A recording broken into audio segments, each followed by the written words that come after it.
Warning. Listening to the Failing Writers podcast can result in sudden, uncontrollable spurts of writing enthusiasm. This may cause discomfort and confusion for those of a procrastinatory disposition. Continue listening at your own risk.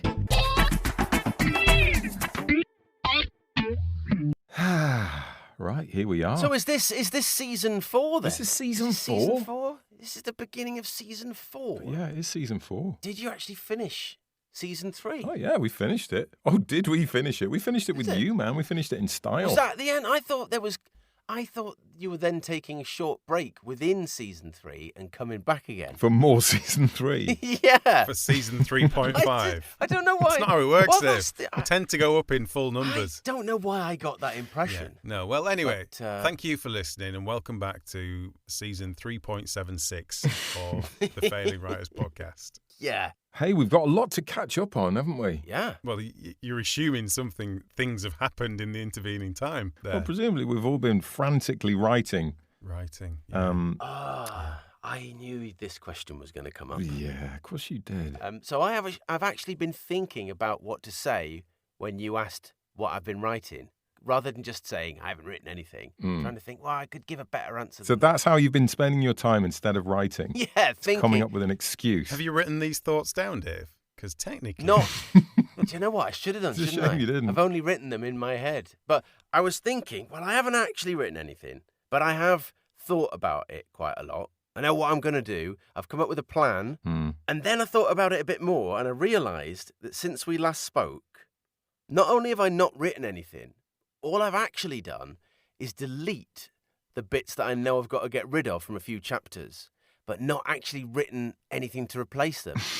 So since we last spoke, I'm actually about minus 5,000 words in terms of what I've You're written. down on word count. Yeah. I think that's a good thing, though, Dave. Is it? Plus, so if I just say, Yeah, I've done you've plus gotta- or minus 5,000 words. Don't just get rid of the plus or minus. Just say I've done 5,000 words. Yeah. And you have done. You've done in Sideways. 5,000 words. Yeah, I have. Yeah. But I think if you're going back and pruning and making something right and preparing for the next level, that's part of the That's Yeah. writing. That's part of the process. Do you know what? I've been doing the process. So, yeah, although I haven't actually put any new words onto a page, I have actually technically been writing. That's writing, isn't it? Yeah. Just putting the words on the page would be writing. Yeah. Whereas going back and deleting stuff, knowing that you need to fill it in, that's writing. Yeah, exactly. Oh, did you just put that in inverted commas? Yeah. And you're right. I like your gardening analogy there, Tom. That's nice. You're pruning, aren't you? You're making space. You're letting the sun shine through. Yeah. Yeah. That's good. exactly what I was thinking. Yeah. So the new buds can grow. That's it. Yeah. Exactly. You don't cut back, you just end up with a spindly, woody, ugly bush stroke story. That's it. Well, it's true of all, without death, there is no life. All living things depend on the death of other things for sustenance. So that's, Like deleting word count. Yeah. Yeah. No, your writing, Dave, is like fertilizer, isn't it? It's like horse shit. Yeah, exactly, yeah. Bit harsh. What about you guys? Are you in positive numbers? Yeah, I haven't done anything of any substance. I've just been kind of darting round, really, doing bits and bobs and not really getting much traction. On your children's story, Oh, we're talking. all kinds of bits. Been flitting around, really. So, yeah. What sort of stuff? Come on. Just Come on. different bits and Why are you bobs. being so cagey? I don't like. That's quite elusive, It's isn't really it? elusive. Was I? I am. Well, yeah, but this elusiveness normally ends up in a... But what I did was I wrote 1,000 words for a competition and, and I'm in the final. No, just different bits and bobs. In varying formats. I don't think I can be any more clear Clearer. than that. Yeah. Really, I think Absolute the clarity full... there. Thank you, Tom. But yeah, I think I keep doing that awful thing of promising, trying to find a perfect gap again, which I know is something we've all done and we shouldn't do. Oh, just a day gap, a gap in the day Solid, to do your a writing. good solid 3 or 4 Yeah, hours to which write. never happens. Let's face it. Yeah. No, I Don't need do to get that. back in the. I was doing quite well at getting back in the zone of. I've got half an hour here. I'll have a little chip away. You do need that momentum, though, sometimes, I think. You do, because, it's a bit like, I'm sure we've said this before, it's a bit like exercising. It's hard to get going. Once you get going, you get in the rhythm of things, and you can exactly that. just spew words out really easily. But then it's very easy to fall out the habit as well. It is. And falling out of the story, I think, even more so. You know, once you've got the characters in your head and they're there, it's so much easier just to do a little bit every day, because then they stay in there. And do you know what, as well, with the kids' story thing, I think I've always worried that I don't really know how to edit a long story. In what way? I just don't know. I mean, it's that ridiculous thing, isn't it? I think, well, there's things I want to change, because I read it out to the kids. And obviously reading it out is a brilliant way of just finding these little bits, think, oh, no, that shouldn't be that. Oh, this would be better if that was the kind of the character arc of that one. So I've got those. Oh, that's a bit long. Lost their interest there. No, there was no bits like that. And long story short, they're out the will now. But I just need to get into it and do what I think I can do. But I'm sort of overwhelmed by the idea of not knowing how to edit it properly. Well, you've never written this much before to go back and edit. Yeah, that's the thing. I can edit like a 30-second radio ad, edit the life out of that. But you can't do that to a full book in the same way. Mm-hmm. It's that age-old thing. We've discussed this before, though. It's a thing about when you used to have to cut an advert down to 30 seconds and you cut a load of bits out from what was really good, and then you stop wondering if it actually still makes sense anymore, because the old bits are still in your head. Yeah, exactly. You know what used to be there, so you know what it's supposed to do. So it is a skill, though. You've said before about the possibility of using a sort of external editor for just that purpose. This is my entire circular quandary, in that I think what I've written first time out is brilliant. Anyway, of course. So how would you edit that? And then I couldn't really trust anyone else to edit it, because it won't be as good as when I've done it. Yet at the same time, thinking I haven't got a clue what I'm doing edit-wise, and someone else would be much better doing this. But thinking those two things in almost the exact amount, balancing each other off, which just leads to some kind of paralysis and anything. But no, there are things I know I want and need to do to it to bring the story about a different way in a few little bits. But it's just that there's that weird thing of thinking, well, you could get rid of that entire scene. It does do something in the story. It's performing a function, it's bringing on character development, and it's funny or whatever. And I could rewrite that, making it different. Not necessarily funnier or better. And it doesn't matter whether you're editing a radio ad or a 200,000 word fantasy novel. You can continue to change. Yeah. There's no right answer. There's no actual finished. There's not a finish line, is there? There's not a bit where you go, oh, that's completely done and nothing could ever be changed. Yeah. So I guess there's always that thing you have to accept, that at some point you've put enough paint on the canvas. You just got to step away. Stop fiddling. Shorten that down. If you've said, Tom, tell me in 10 seconds. I just need to get my act together a little bit, guys. So it's the same old story, really. In many ways it is, but I feel... Yeah, it is. But it's the same old story, but I've got a finished story to go from. So it's not the same old story, is it? That's a pretty great place to start, to be fair, isn't it? Because normally we start and there's nothing. Yeah. What about you, John? What about you? Well, I really, really, really wanted to, start this series by saying... I've finally finished the first draft. Oh, that's brilliant, man. Of this book. But I can't, because I haven't. Oh, bloody hell. Hang on a minute. So we've started a new series and still none of us have actually finished anything. But I am genuinely very close. I mean, I think I may have said that at the end of season one of the last series. But I have written another 10,000 words, and I thought I was really close to the end. Do you remember I guess this is what I was just saying, isn't it? Yeah. Do you remember me saying I'll have wrapped it up at 85,000? Yeah. And I'd written 85,000, but I knew there was a bit more to write. But I've now written another 10,000 words. In fact, a little bit more than that. And I still don't feel any closer to the end. What's happening? I don't know. I don't know what's going on. Have you accidentally started book 2 in the series? Maybe I've started the next book. I don't know. It's just... I've just got this image now of kind of like a perfectly nice novel. It's good. And then you get to like the end point and it's the final thing.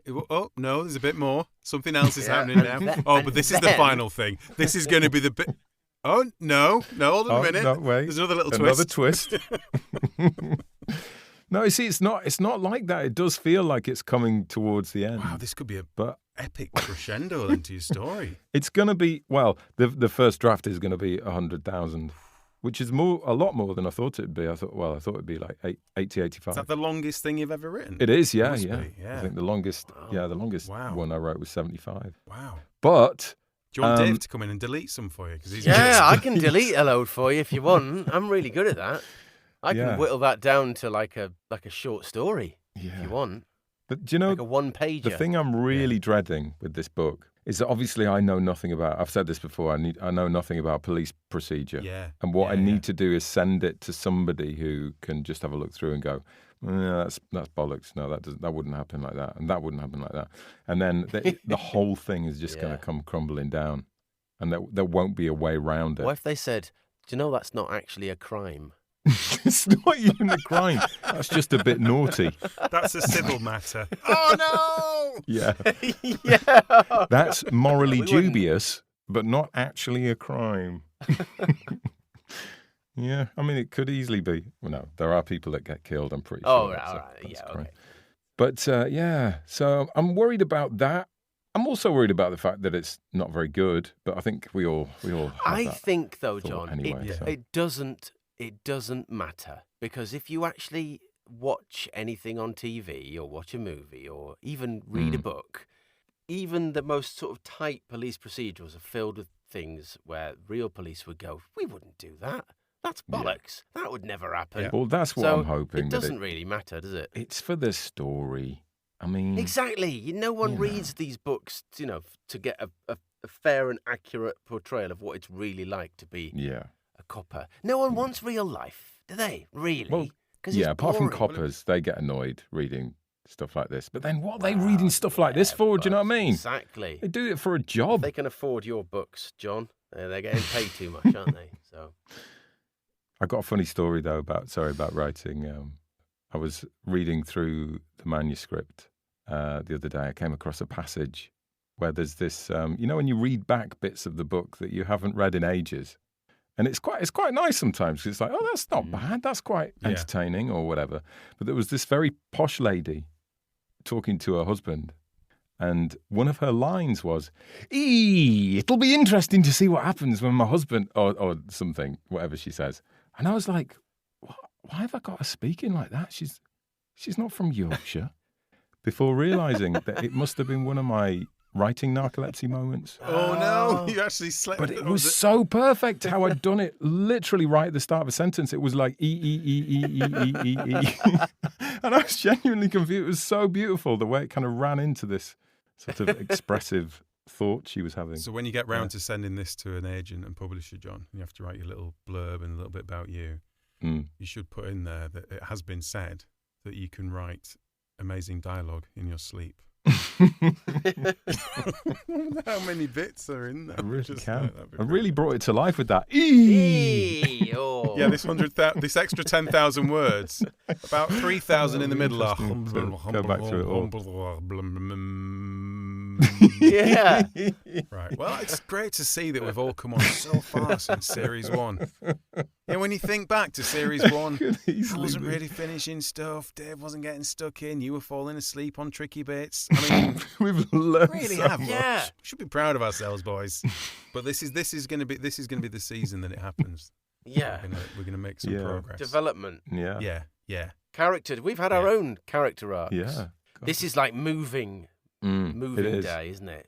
This is like, what act would this? I mean, it is the fourth act, 3.75, but we're beginning to learn the lessons. Yeah, we've had the unexpected character being killed off at the start of season 3. But then, he came back to life. Dream in Dallas. He came back to life.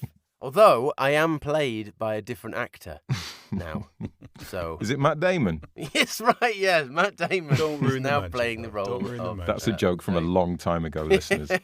And I feel like we haven't even mentioned the fact that Dave is back. He's he's just kind of snuck in the side door, and here he is. He's chatting away to us. And there's people out there thinking, what's going on? Who's he? Who the hell is Who's that? Only started listening halfway through season 3. Who the hell is that? This guy here, this is Dave, and he is one of the original members of the Failing Writers podcast. Yeah. Yeah. And I feel like we haven't even mentioned the fact that Dave is back. He's just kind of snuck in the side door, and here he is. He's chatting away to us. And there's people out there thinking, what's going on? Who's he? Who the hell is that? This guy here, this is Dave, and he is one of the original members of the Failing Writers podcast. Yeah. we're kind of easing him back in. He's not going to be in every episode necessarily to begin with, because we've got a few interviews and things that were obviously just done by Tom and I. But you're easing back in, aren't you? I'm easing back in, and I thought, let's start as a mean to go on by essentially letting you guys do all the work, and then I'll just take the credit at the end. So that's why just join in at today's the end. interview, I thought I'd just let you guys handle it. Hello, Danny Wallace. Hello there, how are you? Very well, thank you. Thanks for asking. No, not at all. I've been well brought up. You have. You are a very polite person. I try to be. Famous, in a way, for being a polite person. Which does make me, maybe a little lady doth protest too much, that, isn't it? Maybe he's a really nasty person. But that is a thin veneer to go, oh, I've done all this stuff saying it was nice. Look at all this stuff. Yeah, exactly. It's a very carefully curated persona. I was talking about this with someone yesterday because we were remembering. Do you remember in the sort of the noughties, like the early noughties and the mid noughties, like all comedy was like horrible. It was just horrible. Yeah. It was horrible to people. It was horrible about people. Yeah, it was like victim comedy, wasn't it? It was like who can we mock? Yeah, and I remember that being such a thing, and it not sitting right with me, but not really realizing why. And it just really struck me yesterday that we went through this whole kind of national madness of meanness. And I think probably looking back, that probably inspired me to go the other way. Do you know what I mean? There was sort of a late 90s race for edginess, wasn't there? Yeah. And the problem was that, to be properly edgy, I think takes quite a lot of brains. And we didn't have our best people on it. Yeah. Some people can pull it off all right, can't they? The Stuart Lees of the world. Yeah. I think that's one of the things that appealed to me about your sense of humour, Danny, if I'm being totally honest. Because I kind of discovered you via you writing your column in the Shortlist magazine for many years. And I used to always read that. In fact, I have a bit of a confession because I used to... Pre-pandemic, I used to spend quite a lot of time in London, and I always used to get handed a copy of Shortlist at King's Cross, and I always used to stop and read your column and then chuck it away. But not necessarily because the rest of it wasn't any good, but just I knew I wouldn't have time to read the rest. Yeah, I just loved your column. Well, that's so nice to hear. But anyone who watched you in King's Cross would have watched a man essentially open a page to a picture of me and my writing, read it, and then throw it in the bin. Immediately toss it away. It's really bad. And then go wash his hands. It's not good for the planet. Yeah. Exactly. That Danny Wallace column must be terrible. I'll read it again next week to see. No, God, it's just as bad this week as well. This is ridiculous. Yeah, exactly. 6 weeks later. I used to love writing that because it was sort of like a warming up exercise as well for the rest of the writing for the week, because I would have to kind of tell a story with a beginning and a middle and hopefully an end about something that was largely going on in my head, like. The situation was real, but the struggle would just be me kind of wondering what that person meant when they said that thing, or why did they hand me the change in that way? And it meant that I was constantly having to create kind of mountains out of molehills. Yeah. But that's what's so good about it as well. That's what I enjoy. They're always about very tiny little things. Yeah, but just the mundanities of life and the turns of phrase. And so it meant that a lot of the time I was having to notice things. My job was noticing things all the time. You're becoming hyper-observant. Yeah. And my mates must have been like, oh, God, he's noticed something there. Don't give him his cup of coffee with a handle pointing that way. Move it round, otherwise you'll be in the column. You'll be in the column. Careful what you say. Yeah. There was a friend of mine who hated being in the column, but also loved being in the column. He hated being in the column if someone came up to me in the pub and asked about him, if that guy was a man. If it was a woman, he was absolutely delighted to have been featured in it. And I always remember one night, he came to the pub and he had brought with him a red rubber spatula that he'd borrowed from me about 2 years before. And he thought this summer's night at the pub was the perfect time to bring me a giant spatula.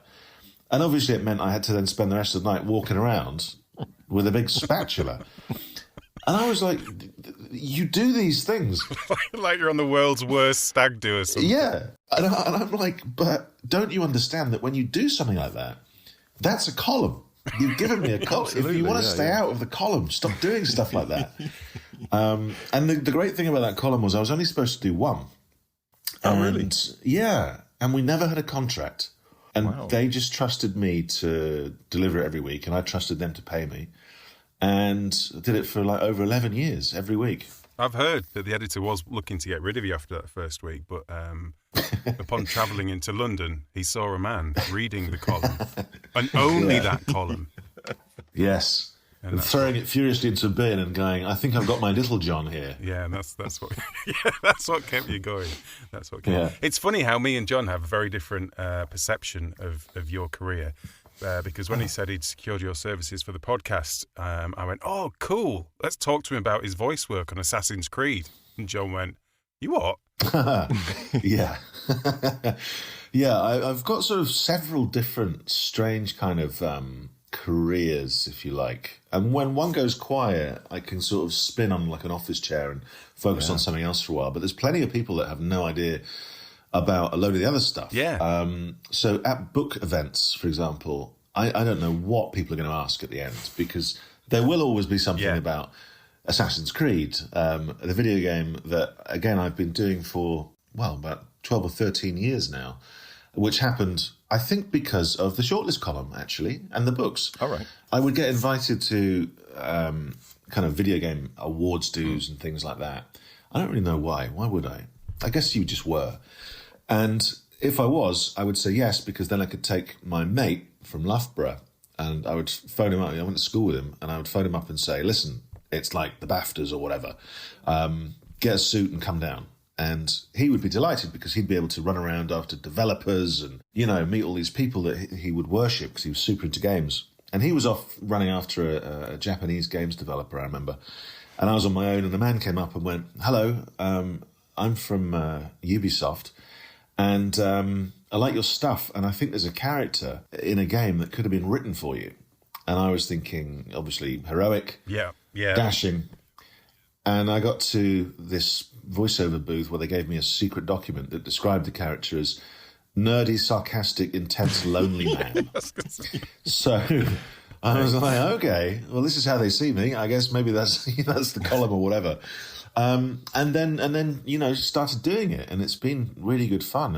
It's sort of the longest running character, but it's still quite a minor one. But it's a good fun to play. Yeah, I bet. I think the other thing that people probably know you for, having chatted about the fact that we were going to talk to you, everybody went, yes, oh, him, when I said that you wrote Yes Man. And a lot of people had seen the Jim Carrey movie. That was one of your stupid boy projects. Yeah, it was. How did it begin? The seed of it was that I was saying no a lot. You get into that rhythm where the phone rings and before you've even answered it, you know that you're going to say that you can't make it. And you don't know what it is, but you just know, God, I'd love to, but I've got a thing that night, I can't. And you had no thing, you were just sitting around. And that's not the healthiest way to be. And I think that since then, since having decided, therefore, to start to say yes to everything, every favour and request and suggestion that came my way, and then having written the book, a lot of people would think that you would stop after the book. But I haven't, really. I say yes to things much more than I think I would have. I say yes to things more than I think friends of mine do. And I see these little yes opportunities all the time. It's almost like subtitles in life where the corresponding sentence appears in front of me and I think, well, that's a yes moment. I could say yes to that and see what happens. And I get constant confirmation of it as a good idea because I get emails and stuff from people around the world who have a story that they want to share with me based on deciding to say yes. Right. They'll get in touch because they're suddenly in a foreign land chasing love and it's going well. Wow. And they want to tell me. Do you get any bad stories? I said yes to this, and now my entire life's collapsed. Yeah, thanks, Danny. Loads of them. Yeah. I don't think I've had any bad ones. Oh, that's nice. I think they'd probably just get really annoyed at me, or maybe they'd feel silly. They're probably all dead, Danny. Yeah. Let's hope, because I don't want to get to. No, let's not hope that. There was one amazing one, a really long letter from a lady whose husband had done the classic, very cliched, almost too cliched, midlife crisis thing where he'd given up his job, decided to retire early. Sports car, mistress. Literally, both those things. And I think it was even, the younger woman from work. Wow. It was everything. And her kids had grown up and she was like, well, what do I do? And she read Yes Man, someone gave it to her. And she was like, well, I could do that. And so she decided, do you know what? I don't actually like my job. I was just waiting to retire. Why am I doing it? And so she gave that up and did something that she really wanted to do. And then she decided, I don't want to do that either. I'm going to take the money I have and I'm going to go to Italy. And she went to Italy and she met some incredible Italian man who, again, was probably that cliche of, Shirley he probably Valentine had the sports car, but he also probably had a castle. Yeah. Anyway, they fell head over heels in love. Wow. And she was inviting me to their wedding. Oh, wow. Which I said no to. Yeah. And, Just, I just have written back and gone, no. But I guess that's the power of Yes Man, isn't it, though? It's something that everyone, if they're brave enough, everyone can do it immediately. There's not a barrier to it. Oh, yeah. But it also means that you've actually changed people's lives, Danny. That's pretty cool. I'm very proud of those things. And I'm probably proudest of the book I wrote before that, which was Join Me, where I got people to join something without knowing who or what they were joining. And what's happened after the book, again, people think once the book is over, it's done. But actually, for so many years now, the community has grown and the people who meet each other through the book, and marriages have happened because of the book, divorces as well, sadly. But when we have a big meetup, what's extraordinary to me is I'll walk into the pub and there will be a whole room full of children who are born because of Join Me, because their parents met through the book or in some other way. And the first guy who joined me, he ended up marrying a girl he met at, the second big meetup. And I look at the book and I know all the other stories that have happened in these people's lives since. And so it's like a book just for me. It's also, weirdly, the thing we started talking about randomly, which was the meanness of comedy and humour and the sort of naughties and on. I think a lot of that kind of humour and that kind of interaction between people was always people putting each other down and putting up roadblocks and saying no to their contributions, so that you'd have DJs on the radio who would just put up blocks, who would just make fun of you, or anything you said they would crush, or if you had an idea they would say it was stupid because that was their idea of funny. Do you know what I mean? And yes, it's a lot easier to do, to be fair. It's it sounds funny, right? But it isn't. It's lazy and mean. But when, like in acting and stuff and improv, you have to say yes to make the person's idea work. And to make anything happen at all, you have to say yes. And it's like with writing or with adventures or something, you have to kind of keep saying yes and being open and moving it forward. And I even try that. I do a radio show on Radio X, and I've got my pals, and a lot of what we do that's different is we agree with each other. Someone will, because my mate will say something mad, and I'll go, do you know what? I absolutely agree with you, and here's why. And then you take the idea further rather than just hammering it down. And that's kind of the ethos of living your life with yes as well. It's like dominoes. Things only happen if you do things. Well, I'm glad you're keeping it going. That's great. Yeah. I've got a writerly question in terms of Yes Man. How close, because obviously you actually went through this. Yeah. You actually did say yes to things. Yeah, and what you do is, there's vast chunks of time when nothing really happens. Or boring stuff happens, and you can't put it all in. Yeah. And so naturally with these things you condense.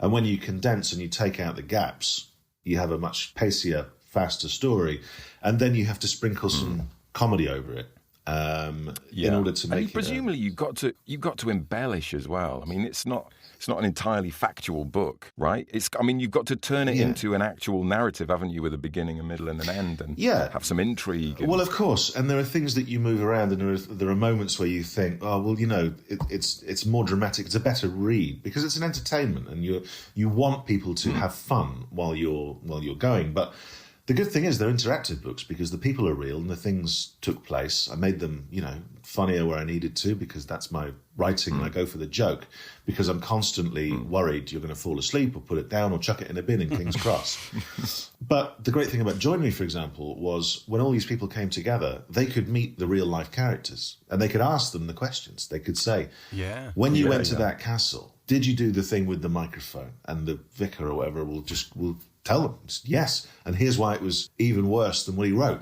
So you get to do that. And then when there's the film version, I was very sort of philosophical because I knew that a book about a man living in the East End of London shopping at cost cutters probably wouldn't have them lining around the block in Manhattan. But as soon as Jim Carrey was involved, I was like, well, now it's no longer it's a very different thing, isn't it? a Danny Wallace book. This is now a Jim Carrey film. So go and do the Jim Carrey film thing. And they were very nice to me and they would fly me over and I would get to have input into the script. Oh, you did? Well, but that did not mean that they had to listen to me at all.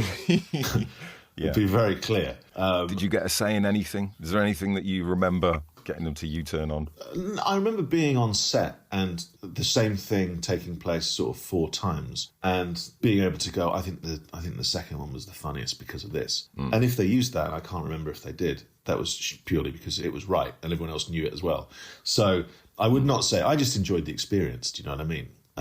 Of being taken over there and pampered and shown around. I mean, yeah, without doubt. What was Jim Carrey like? Trite question. Is he really kind of low-key off camera? He's more low-key. He's more serious. He takes it seriously.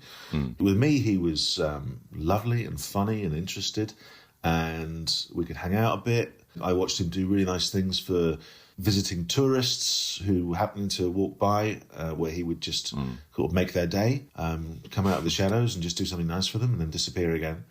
So, I had no complaints with him. It's very weird. Just before you go out there, you obviously watch a few more Jim Carrey films, and at the end of most of them you get all the outtakes. Yes, yeah. I was like, oh my God, I'm going to see them. I'm going to see him do them. and he did. And there was one where he really injured himself. Oh, no. The scene wasn't working, he thought, and so he did something that even he wasn't expecting to do. And he came out with like a big bag of ice on his ribs. And I was like, yeah, but it was worth it though, wasn't it? And he said in every film he tries to do something unexpected that even he doesn't know he's going to do. And he doesn't tell people because of insurance. So he just literally throws himself in it. Commitment. Wow. Brilliant. What about your other writing, Danny, your novel writing? Was that something that was simmering under the surface? Yeah, kind of. I always like to try things, and I like to see if I can do them. Right. And I like to work them out. And I have a lot of ideas that kind of, you probably have the same thing where you have an idea and it's like a spider diagram and you suddenly think of all the things that could go along with this idea. And then it's about what's the best vessel for it, And I'd had some novel ideas and I thought, well, I'm going to give that a go. And it was very interesting for me because the books I'd written before that, I literally knew the people in the books, so I could write about them. But now you're inventing people. They have to have a backstory and they have to feel real. And you just, I would spend time just writing anything I could think of about a person, what they're like, where they grew up, whether they have brothers and sisters, all the basics. Then it would be like what they're like to work with or how they walk down the street. And none of this needed to be used. It was just to get someone in my head that was mine. And I remember writing, and I was about 2/3 of the way through the book, and I went downstairs and made a cup of tea. And by the time the kettle had boiled, I thought, I know them all. I know who they are now. I know them. They're real. They live upstairs, but they're real.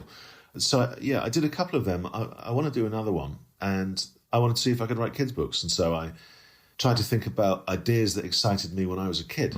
And I remembered an idea that I'd had on a bus on a school trip that really kind of made me go, whoa, what if the world was like that? What if... And it was an idea that loads of people, I imagine, have had. We all had at some point. But it's like you're finding your place in the world and you see all these strangers outside of the school bus and you're like, all these different lives. And you're like, are they real, though? Like, are they always there? all these people, how many can there be? And if I turn away and look back really quickly, will they all have stopped moving? You know, it's a kid kind of coming to terms with like what is reality in a weird way. Yeah. And I thought, well, if that interested me when I was 8, maybe other kids will be interested in that if I can write it in the right way. And so then I started to do the kids' books, and I've done, I think, one a year for, a while anyway.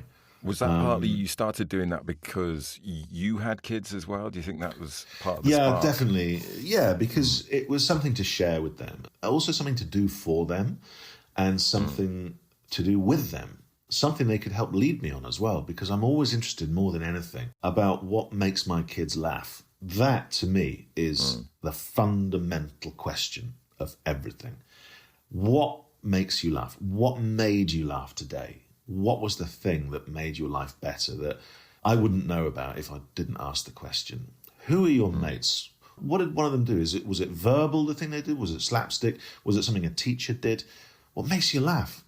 Because I think you get to know someone so much better that way. You get an insight into their life in a way that you don't normally. And just to me, it's just this key and fundamental thing. And so I would try and write funny books that would make my kids laugh and make other kids laugh. But it would be informed by the sense of humour that I was picking up from the playground, you know, with my spies. Yeah, yeah. Are you sometimes thinking about the parents reading it as well? Yeah. Being a parent who has to read these books, my God. Yeah. I mean, some of them are incredible and they're really fun to read, and some are just god-awful. Some are just hollow nonsense, aren't they? Yeah. Yeah, no, some of the genuinely the worst things in the world.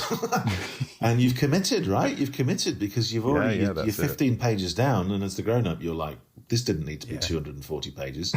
No, it's good when they're younger and they can't read, and you can kind of, on the hoof, skip round bits. And skip a few pages, summarise a chapter, the end.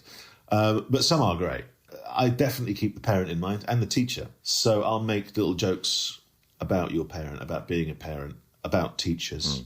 Nice. To slightly embarrass them and to make the kids laugh, but also jokes that are just for the parent or just for the teacher. Yeah. Maybe about kids and what they're like, or about our childhood growing up. I wrote one not long ago, which I really enjoyed writing, and it all just kind of flowed out. It was called The Day the Screens Went Blank, and it was all about what would happen if you had to get to your grandma on the other side of the country, but all the screens in the world had gone blank. So you couldn't just pick up your phone and type G for grandma because, you know, no one knows phone numbers anymore.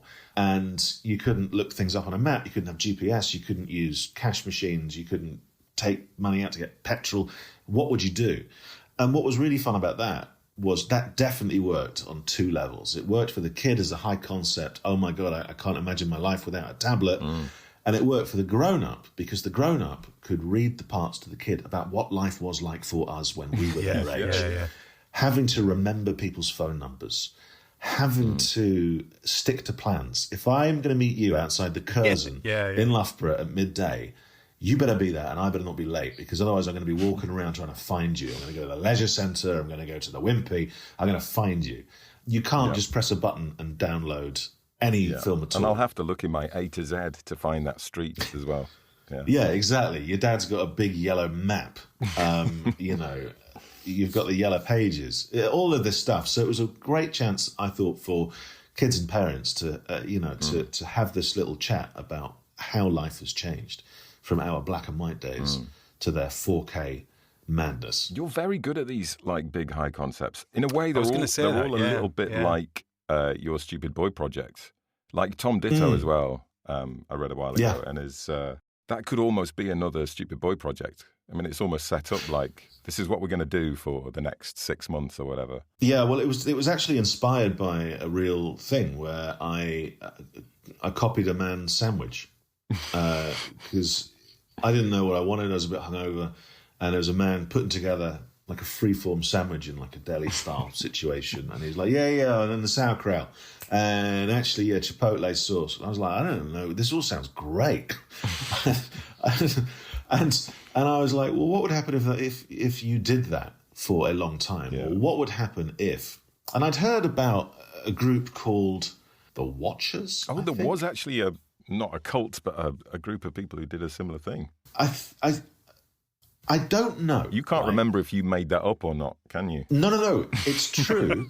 But I don't know whether they did it for real. Because the Watchers were people in America would look outside and they'd see like 3 or 4 people with clipboards just making notes about their house or their car or whatever. And they were sort of named the Watchers after that. And, it could have easily been some local council thing, counting squirrels or something. But it got like in that satanic panic way, that kind of, that reputation. And it's in a book called The New Believers. And I had seen that when I was doing Join Me and realising that I was actually, I was starting a cult properly. And those people had stuck with me. And I think I combined the idea of the Watchers with the idea of this incredible sandwich. Life-changing sandwich. Yeah, to create a sort of a world where it's very normal. It's set in London and it's, it is sandwiches and supermarkets and coffees. But it's also got this undercurrent of people needing something in their lives and thinking other people have got the answer. So I really enjoyed doing that. And I'd been doing a radio breakfast show just before writing that. They say write about what you know. And so I made him a newsreader because I'd been sat next to a newsreader and I knew all the stuff going on in a studio so I could make it feel very real. There were very recognisable characters, definitely. Having worked in a radio station as well, and Tom's worked in radio. Of course. Yeah. Yeah. So, Global Radio, where I did the radio show, they got very nervous, actually. And the then head of Global... Oh, really? Yeah, he got the wrong end of the stick and apparently ordered 2 or 3 of his lieutenants to go out, buy the book and read it because I had been undertaking 18 months of research in order to, I don't know what, bring Global down. I wasn't going to do that. I like Global and I work there, Bring it down from the inside. Yeah, I'll write a knockabout half romantic comedy. But I understand why they got nervous because, there was stuff in the book that's very, very, very real. But none of it legally dubious or insulting. Of course not. I think a lot of people, especially people who don't write, assume that you can't make characters up, that you must have, ripped them from real life. Yeah. Because you must get that. You must get the question from friends, is that me? Is that me, that character? Weirdly not. I think probably because more often than not I use their real name. And so they're like, that's definitely me. Yeah. No, it is me. That's me and my name. And that happened. Because that would be weird if my mate had gone, that thing you wrote about the guy giving you the red spatula in the pub. Was that me? It's like, and you're like, no, not at all. No, it's not the guy. No, it happens a lot. No. So I don't get that so much, really. Yeah, in the novels, there were some recognisable characters, as in the types of people. But, yeah, I think I hid whatever inspiration I had pretty well.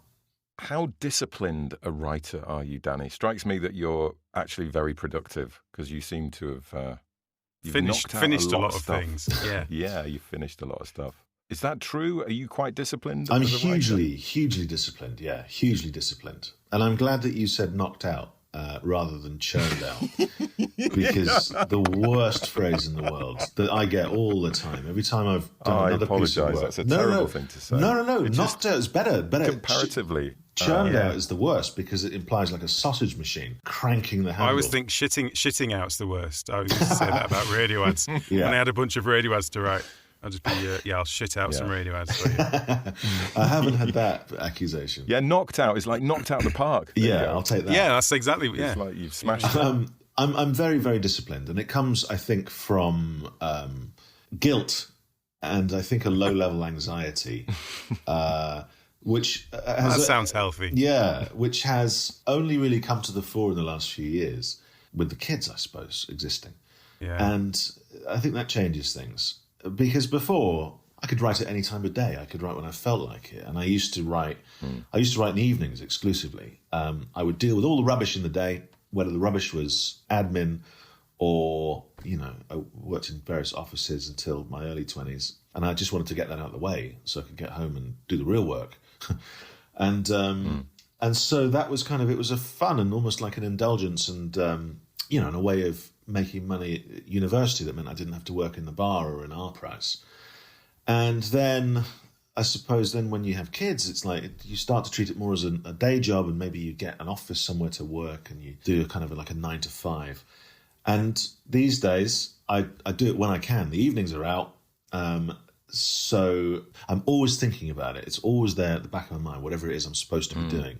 And if I'm not doing it, I feel guilty. That's the best way of describing it, really, guilt. I suppose because I've always sort of worked for myself. So if I'm not working for myself, no one else is. And now there's a whole bunch of us, so I better keep working. And it's true. And so it's probably gone from a luxury to an enjoyment to a necessity to a guilt-laden work trap. It's a prison. But one that I still enjoy, you know. I still like coming up with ideas, whether they're small or large. I had an idea the other day, and I sent like a little one-line pitch to someone I'd never talked to before. I thought it's a food idea. I'll get in touch with, Observer Food Monthly. I picked that up. I like that. And I said, here's the thing I'd like to do. And they said, all right, yeah, give it a go. And so I did it, and they like it. And so it's going to run. And then I'm like, hey, that's a little victory. That's fun. That was a fun thing. Brilliant. And see, that's the big difference between you and us. Yeah. Is that you have an idea and you actually do something with it. Whereas Tom and I will just tell each other. Oh God, that's a good idea. And bask in the glory of the idea itself, and actually try and execute it.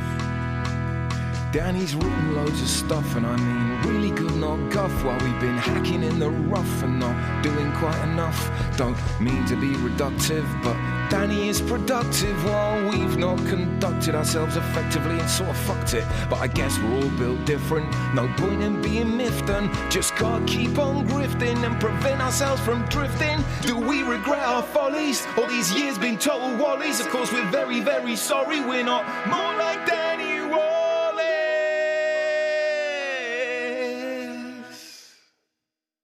But it's funny, that's come up with a few people we've spoken to on the podcast, that the same kind of thing where they just go, oh, so I had this idea to make a life-size statue of whoever out of Post-it notes. Yeah. And I did it, and then it went viral, and it was amazing. Yeah.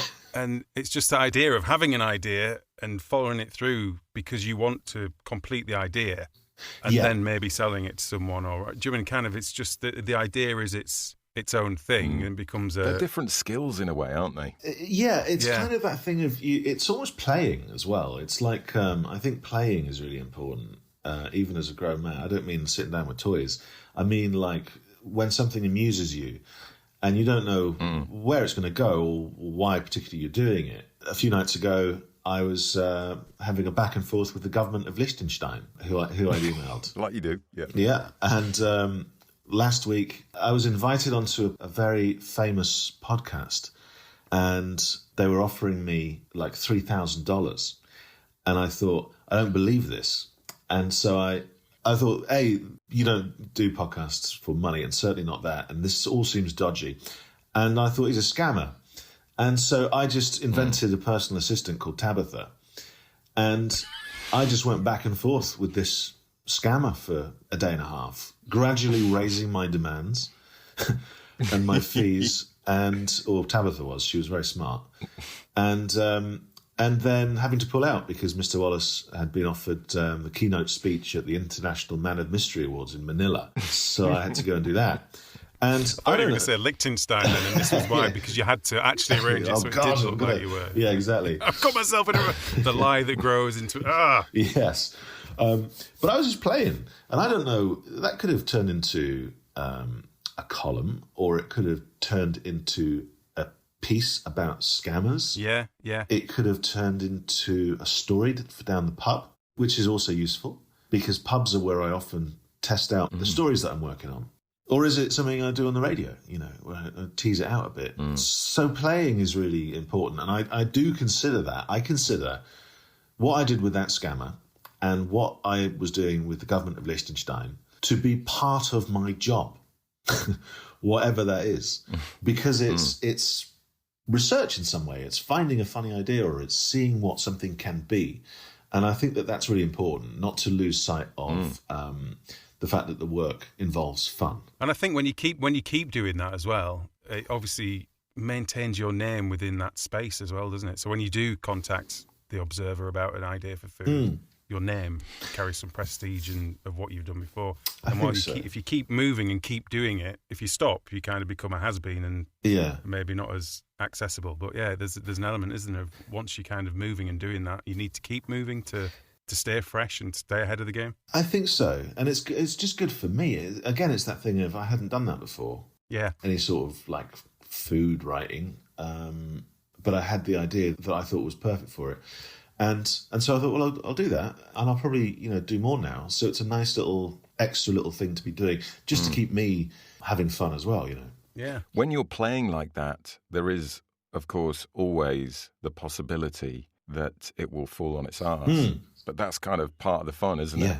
But we are the failing writers, Danny, and we can't just talk about your successes. So have there been, presumably there must have been some, pitches that went terrible, things that went badly wrong. Or you felt this is an absolute winning idea and then it just fell on its arse. There must have been plenty of them in your career. There's far more of them than there are of the things we've been talking about, because the only things people see are the things that went well, right? So you only get judged by the things that people have said yes to. That'd be great, wouldn't it, on the Wikipedia page, if you had a list of the things you've done and just a list of all the things that have gone tits up. Yeah, all the things, you see, or as I put it, all the things that could have been.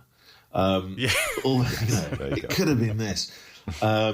There's a drawer full. There's a drawer full of notes and scripts, and there are files full of ideas, and there are scribbles, and there are fully fledged pitches, and there are tons of things that haven't been made, and each one has the power to break your jaw. Do you know what I mean? Each one is a slap in the face and a disappointment and a squeeze of the heart.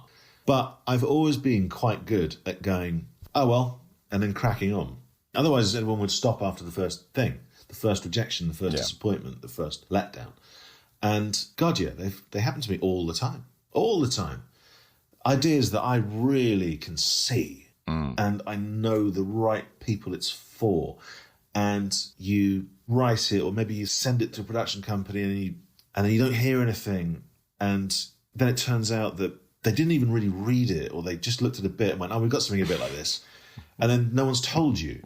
And 3 months have gone, and you're like, that's the one good thing. It's not the one good thing. The American way of doing things is very, very different from the British when it comes to scripts, for example.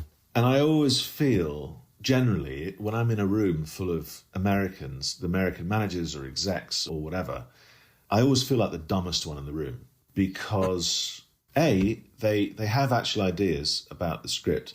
They understand the script because they have studied scripts, and they know more about scripts than you do. They know where the jokes are.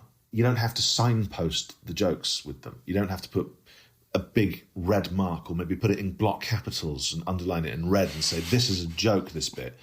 And in Britain, in my experience, that's been much more the case. There's a lot of people who tend to have just ended up in positions because, I don't know, they produced Gardener's Question Time, and then they needed someone for the topical quiz, and then they needed someone at BBC Daytime, and then they just had the power of being able to stay, and suddenly they're in charge of comedy or something, or drama, and they have no experience of it. And in America, it seems to be, they read it fast. They'll tell you no straight away. I've had times where I have gone off to pitch something that everyone's been 100% behind, and I've gone to America to do it, and it's all been like, boom, boom, boom, here you go, and you've gone to 5 different places, and they've all responded positively. And then I've got on the plane home, I've landed, got to my house, as I'm sitting on the sofa, having just ordered a curry, thinking I'm home, let's see what happens next week. The phone goes off as I'm sitting, and my agent goes, yeah, they've all passed. And you're like, oh, for God. And for me, the timing of it was just funny, because I'm like, well, look, at least, I would have liked the weekend to at least be hopeful about it. Yeah. But now I know. What a massive waste of time. At least you're not hanging around for 2 months waiting for someone to get back to you. Yeah. And you're exhausted, but, at least you're getting a curry. Yeah. So, no, I've had plenty of that. I've had things that have almost happened and then not at the last minute. Is there anything particularly you're thinking of when you say that? I did, what's a good one? Well, probably the best one is I did a pilot for ABC in America, and I was in it and all this kind of stuff, and I was put together with these writers. And as pilot season was happening, all the different pilots had been kind of delivered. Ours was staying. And we were getting down to like the top 3 or 4. And then it was like make or break. They're either going to say yes or no now. And then I get the phone call, and it's like the head of the studio. And he's a lovely fella. And I just go, well, listen, I've got a bottle of champagne here, and I've got a bottle of rough whiskey. And I said, I know I'm going to be drinking one of them tonight, but which one is it? And he said, you should drink them both. And I was like, what does that mean? And he said, it's not going forward, but they want to retool it and they want to remake it next year with an audience. And part of me was like, well, that's good. And the other part was, oh my God, I've got to do all of that again. That was a lot of work. And it won't happen for a year. And I think that I was a bit, I wasn't sad. I was a bit sort of stunned for a couple of days in that way that I just felt like, I don't know what this means. I'm stunned. What is it? What's happening?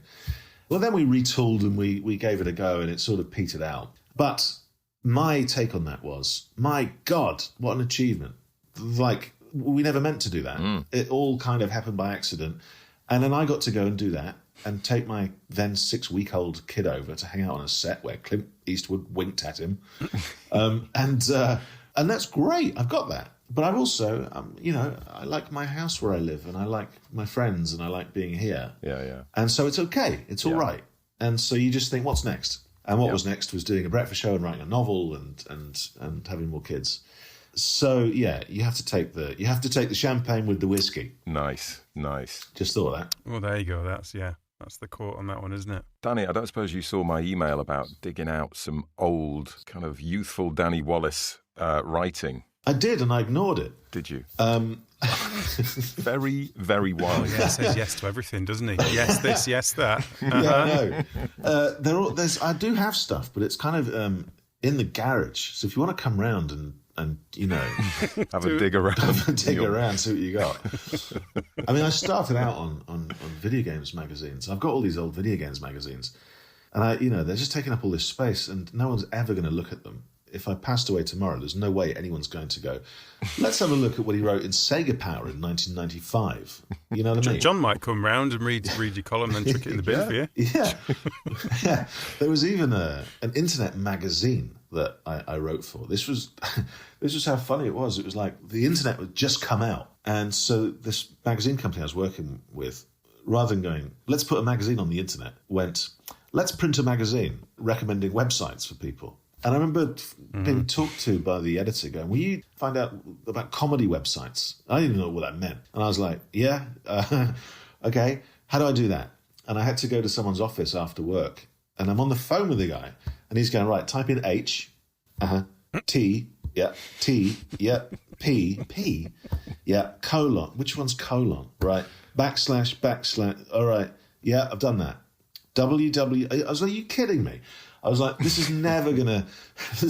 And then you had to write out all the really complicated things for the reviews. So it'd be, why not visit the Comedy Demon website? And it was about 400 numbers long. Yeah. And I've got all these things. They're probably like museum pieces now. And I found a place in America where they're trying to digitize all the old Sega magazines and Nintendo magazines to save the writing as well, because there was a whole genre of video game reviewing and writing in the 90s that otherwise will be lost forever. Probably not a bad thing, to be honest. Were you writing in a similar kind of style? Were you doing a Danny Wallace back then? Or I'll tell you what was weird. It was a young, mainly male readership in the days where these magazines were run by people in their early 20s and were selling like 200,000 copies a month. It was just huge. And our approach was to do funny stuff. And then one day I brought in a tape. I was about 14 or something, and I brought in a tape of On the Hour, the brilliant Radio 4 series. And that changed everything, because everyone in the office got super into it, then found more Chris Morris stuff. And the whole tone of the magazine changed overnight in the most bizarre way. to the point where there were meetings where the publisher was going, what the hell are you writing? And he's reading it out. And it's like comparing the excitement of a game to a limp old man's hand. And he's like, why are you, what is this? None of this means anything. And I think we alienated a lot of readers, but we also, entertained quite a few. And there was a different style of writing. I remember doing it, and it was tiring. It was just there's a lot of rhyming going on and a lot of sing-song sentences. So you'd always be looking for clever ways to do things. And it was quite tiring. I think tiring to read as well. Yeah, it does sound exhausting, that. Yeah.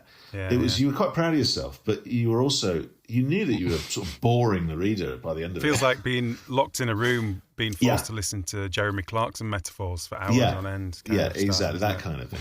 So I got rid of all that and it became a cleaner writer, not in terms of dirty jokes or something. I just mean a more efficient writer, but also leaving space for my voice to pop through.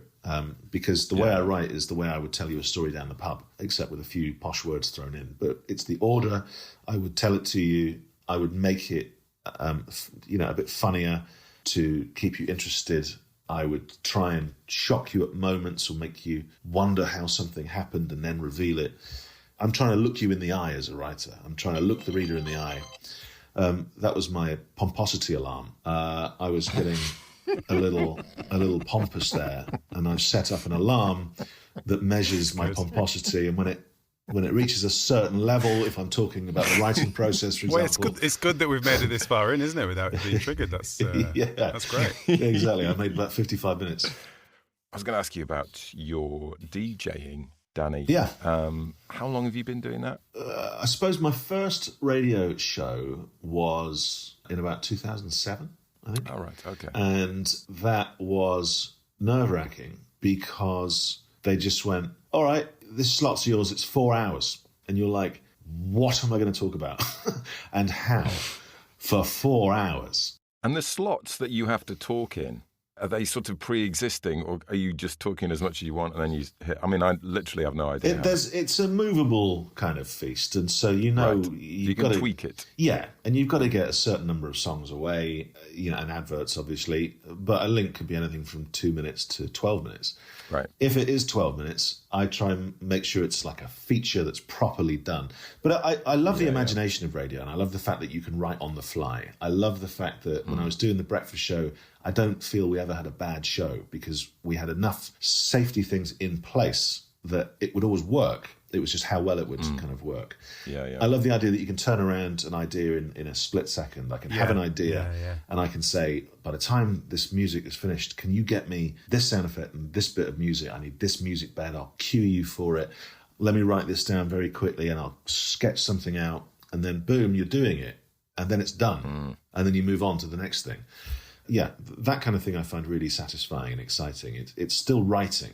Yeah. And how much prep are you doing for one of your shows now for your Sunday? This present show, for example, there's one feature. What I really enjoy doing is trying to take the mundane, and we sort of started with this, trying to take the mundane and make it interesting. It's not dissimilar to your shortlist, really, is it? I guess the kind of stuff you do. Yeah. No, not really. Except that I dress it up now with a bit of a character, which is that I am the most important man in the world, the one true broadcaster. I recognise no other broadcasters. I've recently started referring to myself in adverts on the station as I'll go, when Radio X made me lead presenter, because I know that there are some DJs who'll find that really funny. And there's one or two who'll be like, I'm sorry, what? There'll be one or two that really puts the nose out of joint. Yeah. He's lead presenter. He's on for 2 hours. And I pretend that the weekend only starts at 11 on a Sunday. I pretend that the radio's only on 2 hours a week. And I shout at the listener. I tell them off if I feel they're not listening properly or they are easily distracted. So you set a tone, and then they come to you afterwards, and they start to write emails in the style that you're setting. So I will, if I'm reading one of their emails, instead of saying knocked, I will say knockhead. And I'll be very pompous when I read their emails. And so they start to write the emails in that house style, which is really satisfying. And so I'll do a feature called Dinner Winner. Again, it's about making the mundane interesting. And it's about sharing stories that we wouldn't otherwise talk about from throughout the week. It tells you a lot about someone's home life, their relationships, what they've been up to, where they've been, just what they had for dinner every night, Monday to Friday. Treating each meal as if it was the most glorious meal ever. But it could be a sandwich by a bin and a service station because you had to go to Chelmsford to get your car fixed or whatever. It could be someone's invited you out and you've ordered the prawns, but you don't like prawns. So it's just, I did a whole bit this week where I tease that I'm going to be revealing the results of my MOT. Big build-up. Big build-up with a tension bed underneath it. And I know that there'll be some people who really want to hear whether my car passed its MOT. Absolutely no one in the world, if you ask them, do you want to know, would say yes. But if you can dress the idea up in the right way, you'll hook them and they'll be like, I really want to know whether his car passed. Like, why? It's lovely. But that's the fun of it. And it's part of creating that community of the audience as well, isn't it? That people want to play along and want to be part of the joke and part of the whole thing. Yeah, and you get a real sense of the audience that way as well. I know that they're smart and they're funny and they like each other. So that's a really nice thing to be able to do, which I greatly enjoy. As one of our old bosses said, who was somewhat of a creative genius, he always used to say that the audience is a collective genius. Yeah, it's absolutely true. Although it's mostly made up of stupid people, collectively. They're very smart. They're very, very smart. Yeah. Well, I'm looking forward to in 5 years' time when we don't actually need listeners. We'll just have AI listeners. Yeah, that'd be great, wouldn't it? Yeah. So I mean, the content will be AI generated as well. So I mean, it takes the pressure off both sides, doesn't it? Yeah. No one's listening or joining in. But it'll be great stuff, great content. Yeah. I watched a great documentary about XFM the other day. Actually, have you seen the XFM documentary about when it was first? I did see it. Oh, John, you got to watch it. It just stinks of late 90s radio. Yeah. You'd be very familiar with it. Yeah, just the 97 on, isn't it? I used to be the imaging voice of XFM. Did you? For a while. That was a long time ago, back when... really? Is that when you were younger and cooler? Yeah, exactly. Yeah. Now I do Heart. So, but that was back when Carl Pilkington was a producer. Yeah, okay. So I was around then as well. Right, yeah. I was the voice of Classic for a while because I just happened to be in the building. And once in a pub, a man said, can you do me a favour? I'm starting a radio station. And I said, okay, what is that? And he said, can you do the voice for it, please? And I was like, well, I guess so. He said, I'll pay you. I'll give you a ride in my helicopter. And I was like, no, I don't want that. But I did it, which is why, for a while, I was the voice of traffic radio. Oh, yeah. And it had brilliant taglines. From the B roads and trunk routes of Britain, this is traffic radio. Trunk routes. Bloody hell.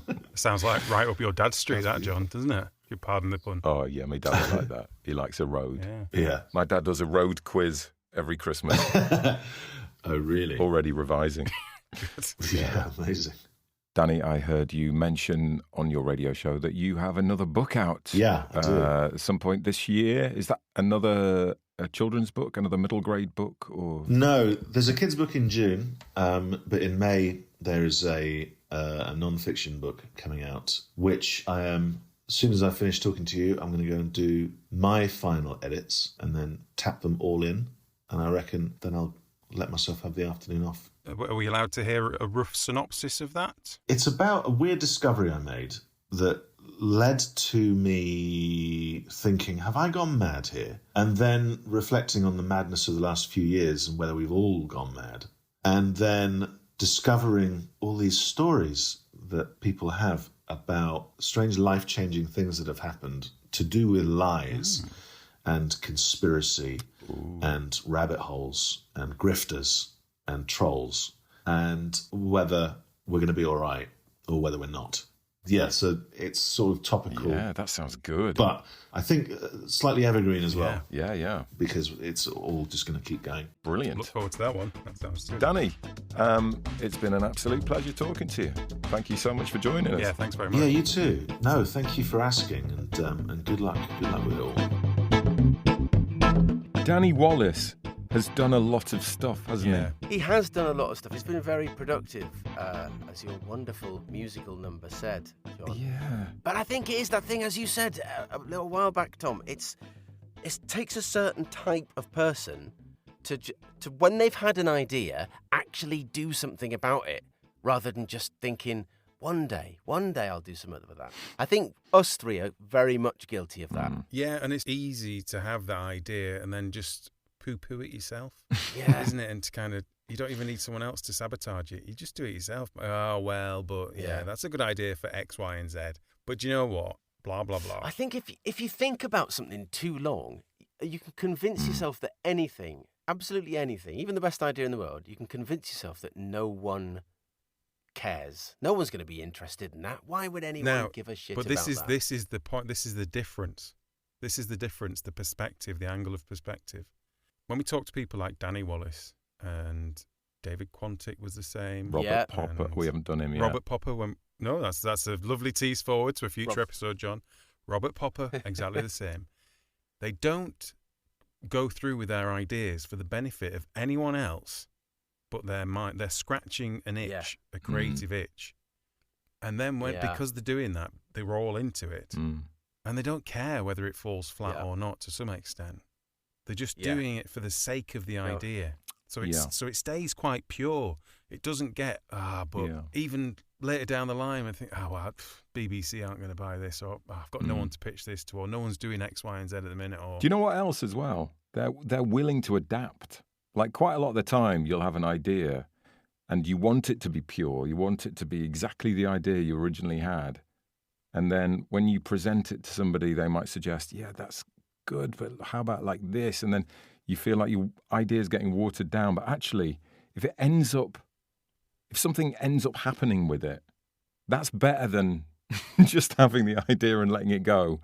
Do you know what I mean? There's a fear about losing, I don't know, like losing the purity. Or I wonder if they're just that. If they're just that sort of person, though. I wonder if there's an element of that. Like I imagine someone like Danny Wallace, if he has an idea, even just thinks, wonder what Fred's doing this afternoon. I might go for a drink with Fred. He'd just pick up the phone and call Fred and go for a drink, rather than going, Fred's probably busy, and he might not want to come for a drink with me. Perhaps, oh my God, I might have really pissed Fred off the last time I saw him, and yeah, it's probably best not. I don't really need a drink. I won't do anything. Do you know what I mean? I think it's even more the case that he might text Fred and not get a message back, but he'd still go down the pub. Yeah. Because it was a good idea to go down the pub, and then he'd meet someone else at the pub. A determination to carry through. And something fantastic on would whatever it is, whatever that initial idea is, and see where it takes you. Yeah. And that, in a way, that is the exciting thing, isn't it? We're gonna do more of that this season. That's what we're gonna do.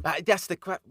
How do you make yourself do that? How do you just bloody do it. Yeah, I think you just do it, and I think maybe when people ask you what you've been writing, you're a bit cagey about it, and you don't give it away, so you don't feel beholden to that idea. So you're willing just to try stuff for it to throw away. Because I think sometimes on the podcast, I'm working on X, you feel that then that has to be finished, because that's what we were trying to work to in the start. That was our problem of not finishing stuff. So you're saying you're not ever going to tell us anything that you're working on anymore? Not until it's completely finished and I'm confident that it's done and happy. Yeah, I think that's a good way forward. Yeah. You see, I'm the opposite. I would totally tell you to, and then hope that you might help me with it. That you might take it forward for me. Well, I think maybe it's judging each one on its merits, isn't it? About knowing what you need to do in your own little bubble. Yeah, probably. And what you do need to do on a sharing basis, or what might bring other people into it. Or maybe there's another element of like knowing who to talk to about stuff. Like, again, Danny Wallace has an idea about something. He probably goes, this would be a good idea to speak to such and such a person about. That would help. Get that off the ground. Now all I'm thinking is there's far too many variables in this to be. I thought it was just going to be an easy thing of just having an idea and seeing it through, not having to do all these different bits of who to share it or not share it with, or that person. We share it with each other. I don't think, with the best will in the world, I don't think that's really helped any of us. Is having each other. Well, I don't as the know person anybody. No, that's part of the problem. Point. Who else? So I just tell you two, because you're the only people I know. Yeah, and we just go, yeah, that's a good idea. Yeah, maybe do something with that. Yeah. Yeah, you should do that. Well, do you know what I think we should do for next episode is have a little think about what our actual writing goals are going to be for the coming year. So like a short term, a medium term, and a long-term goal. I thought you were the guy who didn't like the writing goals, Tom. I think it's... But you think we should have... I think you and Dave should have... Can we write them down? That doesn't count to any word count, Dave. You probably bloody delete them all anyway. But yeah, I think it'd be healthy for us just to share with the class. Yeah. Just a short term. And they don't have to be massive. It's not about making them unbelievably, like I'm going to get published or get an agent or something huge. No, let's be realistic. Something I was reading the other day on social media somewhere was about setting goals. It's very important to set them that you have control over. Yes. It sounds really obvious, but when you think about, say, if you set the goal of, I'm going to get an agent, you don't actually have the control over that. Yeah. I'm going to query can apply to 50 agents. Yeah. You can control that. I agree with that. So, yeah. Okay, we'll do that. That's good. Let's do that then. All right. I've got a nice little thing to mention that I thought would be nice to bring up here. We got our first acknowledgement in a book. Do you remember Phil Oddy's Echoes that featured in Series 3, Episode 6, the Laura Barton episode? Well, he's only gone and mentioned us in the acknowledgements. That's nice, isn't it? Oh, that is nice. He said, I can't remember what he said. Hang on, I've got it here I would have somewhere. finished this sooner. If I hadn't been listening to those idiots. This book would not have been published if I hadn't finished it. And I wouldn't have finished it without the support and love of a whole load of people. Thanks are due to these people. And he lists a few people, obviously people who he feels would be offended if they came after us. Yeah. Yeah, touchy people, Secondary. probably. Yeah. Hence why we're only 6th in the list. But then he says, Tom and... Oh, sorry, Dave, you're not in it. Well, John and Tom at the Failing Writers podcast, who read out a whole chunk of an early draft and then said some really nice things about it. Lovely, So that's nice, isn't it? that is nice. And I First reckon acknowledgement. there's a good chance that one of the people he acknowledged was called Dave anyway, because there's usually someone called Dave. There's usually somebody, isn't there? I'll take that. But yeah, have a look. That's Phil Oddy's Echoes, that book's called. Have a little look.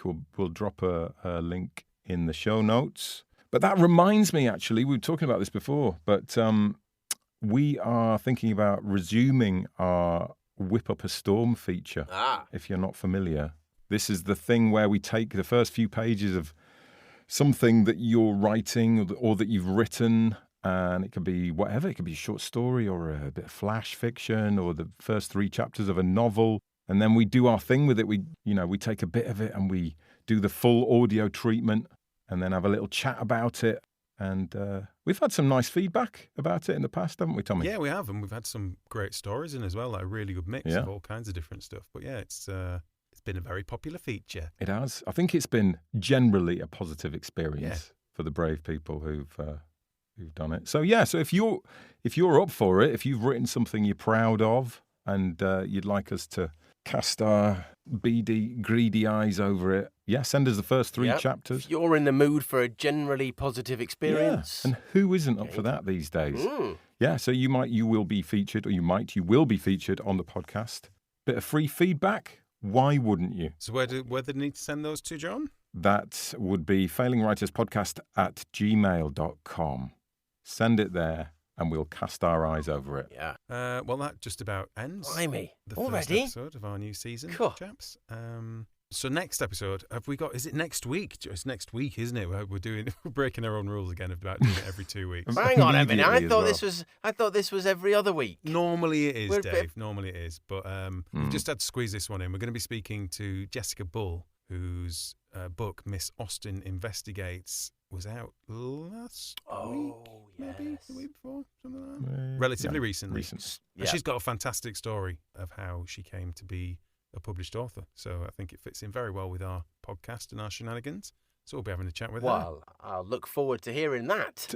Dave, you will be involved in that, so you'll be listening as you do it. Yeah, that's what I look forward to being involved in it and listening to it at the same time. He's right. You will have to listen while he's doing it, otherwise that'd be weird. Whilst he's doing it, yeah, good point. Thank you for listening. Do subscribe and share and send messages on social media saying how lovely he has been listening to us. That's all very much appreciated. And we will see you next week. See you next week, people. Au revoir.